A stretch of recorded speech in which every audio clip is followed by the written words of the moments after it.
امیرالمومنین یکی از مهمترین فضیلتاش اینه که نمیشه براش فضیلت گفت. یعنی چی؟ یعنی اصلا ما فهم و درک از جایگاه امیرالمومنین نداریم. حالا مرحوم آیت الله بهجت میگن بابا شما در مورد اهل بیت نمیتونید غلوف کنید. غلوف یعنی این کسی که یه چیزی بدون کجاست، خب بیشترشو بگه. اصلا شما میدونید اهل بیت کجاست؟ نمیتونید غلوف کنید. در مورد امیرالمومنین خب فضیلت امیرالمومنین چی بوده؟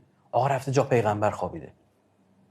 خب همون 230,000 تا شهید ما تو جنگ اگه بهشون میگفتی برو جا پیغمبر بخواب میرفتن میخوابیدن بخواب. محسن حججی میرفت، شهید همت میرفت، این شهدا مدافع حرم بگی تا اون قبلیا میرفت. همین الان به خیلی از شما بگن آقا جان پیغمبر در خطر، بیاین بلند میشید میرید.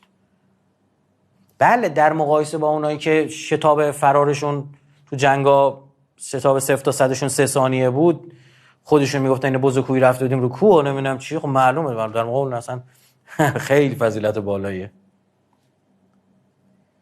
اما اینو نیستش که بخوای بهش بپردازی.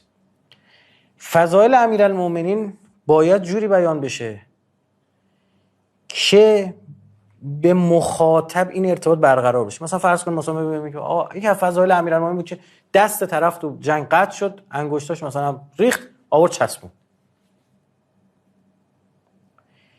امروز جامعه امروزی باید بر متناسب با مخاطب حرف بزنی. فضیلت امیرالمومنین بیا اینو بگی.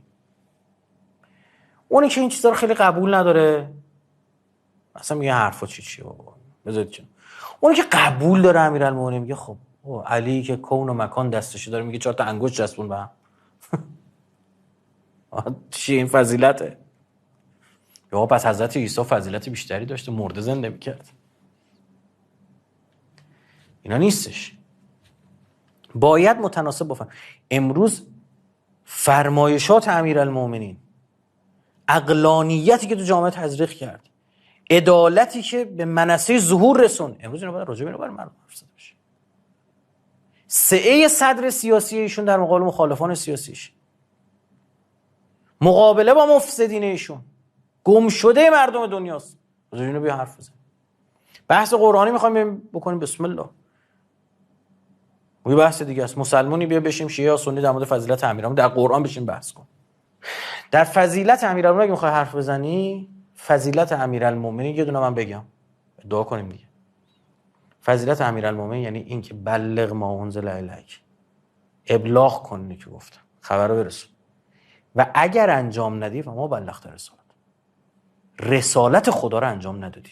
اصلا یه جوری این لحن یه جوری چیزه، همچین بوی توبیخ داره یه جوری. خب این خبر بزرگه.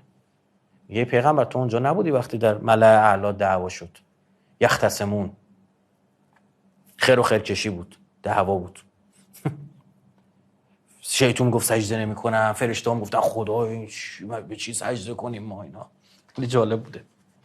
یه دعوا سر چی بود که بگو هو نبأ عظیم. نمیگه خبر رو داره میگه هو، دقت کن، آدم داره حرف میزنه. نمیگه ذالک و هازا و نمیدونم چی، حالا اگه مؤنث بشه هازی تل کرده این چیزا. هو نبأ عظیم و انتم عنه معرضون، که شما ازش رو برگردونید. خب این خبر که تو قدیر میگه بلغ ما انزل الیک، خبر رو برسون. اما یتساءلون، سوره نبأ، عن النبأ العظیم، از چی میپرسن؟ در مورد خبر بزرگ. الذی هم فیه مختلفون، که در موردش به اختلاف افتادن. کلا سیعلمون، میفهمید، به زودی هم میفهمید. سیعلمون یعنی مرگ، سوف یعنی قیامت، س یعنی آینده نزدیک، اندر مرگ تو میفهمید. ثم کلا سیعلمون، میفهمید. چرا؟ امیرالمومنین فهم من یموت یرینی، هر کی میمیره منو میبینه. همون اول آشکار میشه الیوم مع الحق و الحق مع علی. میگه ای داد بیداد، چه خاک تو سرم شد.